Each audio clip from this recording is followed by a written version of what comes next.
I moved to the United States when I was 10 years old with my mom, and I came down here with a visa to go to school down here. We were struggling, and a lot of things came into the picture to get me to the situation where I'm in right now. And if it wasn't gangs, it was drugs, and if it wasn't drugs, it was normal life things when you live in certain parts of the city. I eventually became a U.S. citizen.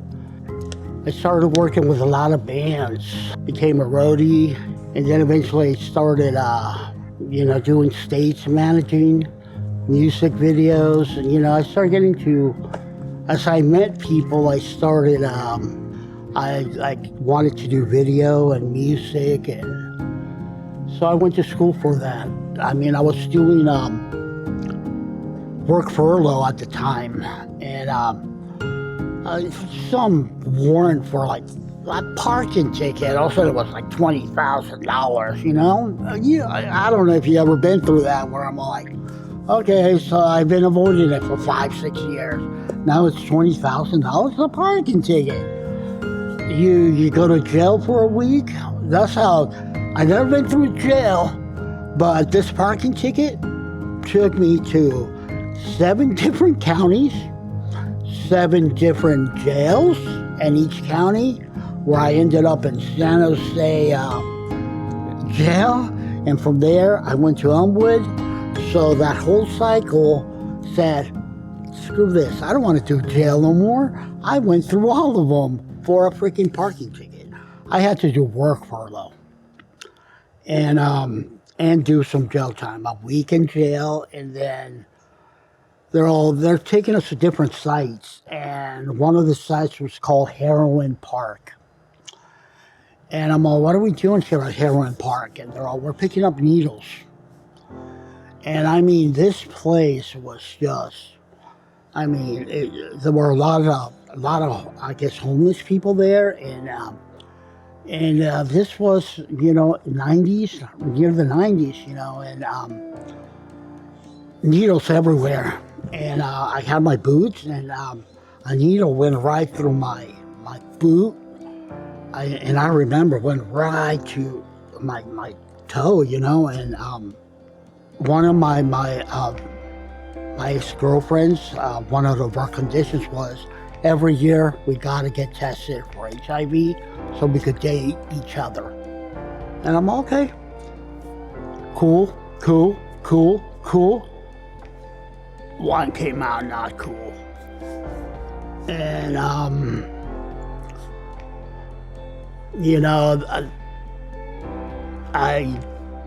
I thought my life was over. In the 80s, I was just talking to Charles, everything was pretty bleak, and, the way everything came out about it, it was pretty bleak, people died and they put you in a black plastic bag, and that's all you knew, you're gonna die from it, and then the stigma, you're a faggot. The thing is, how do you, that's how it was, and my mom, she just recently passed at 91, and she didn't pass from cancer.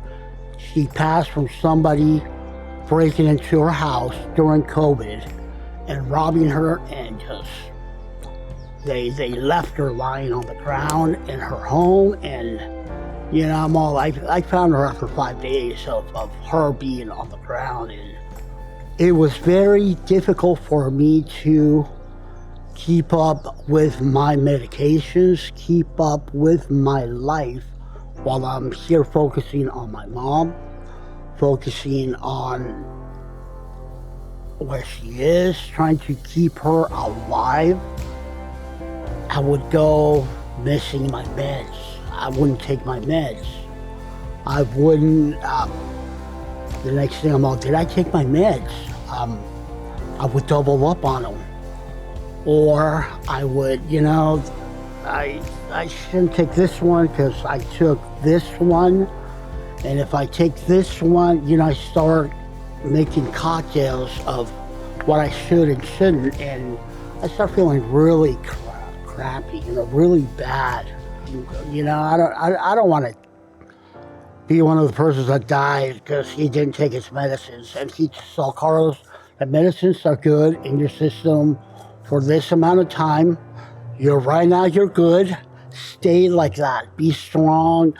Do your medicine, and do the next right thing for you. And I'm glad I was at the doctor, and I just happened to look at the window to look outside, and I saw this little square of research for a pill dispenser. And I'm all, I said, I'm going to call him. And, I called and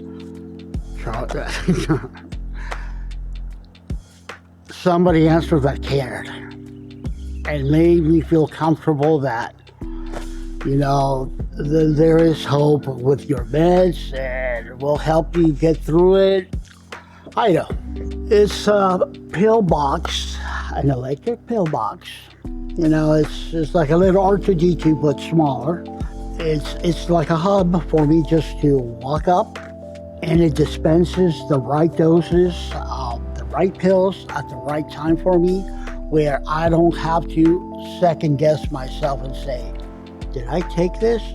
It has all the info of my meds, the milligrams, what the name of the pill is, and what it does. If I need to know what is this medication for, I go to the machine, I click on it, and it tells me this is one medication for diabetes.